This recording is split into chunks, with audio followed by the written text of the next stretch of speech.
If I were to ask you what convection heating was, you'd probably say something about moving air and that it's really good for roasting.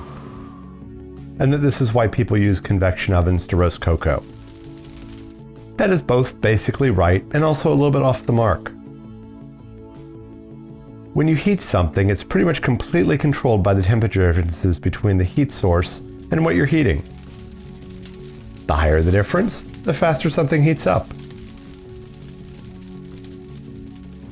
Let's magically suspend this cocoa bean in a hot traditional oven and point our virtual infrared camera at it.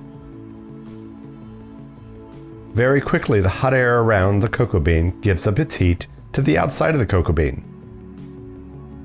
They come to the same temperature, and because of that, heating basically stops, barely heating up the cocoa bean at all. If an east wind suddenly blows in, then as soon as just a little bit of that hot air surrounding the cocoa bean gives up its heat, it's immediately replaced by new hot air, and the heating continues briskly and continuously. That's convection. The moving of cooled air away from what you're heating and its replacement by fresh heated air to maximize the heat differences. Sadly, we can't just magically float a cocoa bean in hot air in a convection oven. It has to go on a tray, which gets in the way of the flowing hot air, and suddenly we've lost half of our awesome convection. We aren't just roasting one cocoa bean, are we?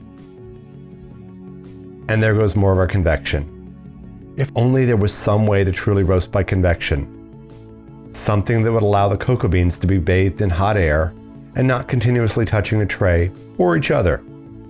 If there was only a way. Enough said.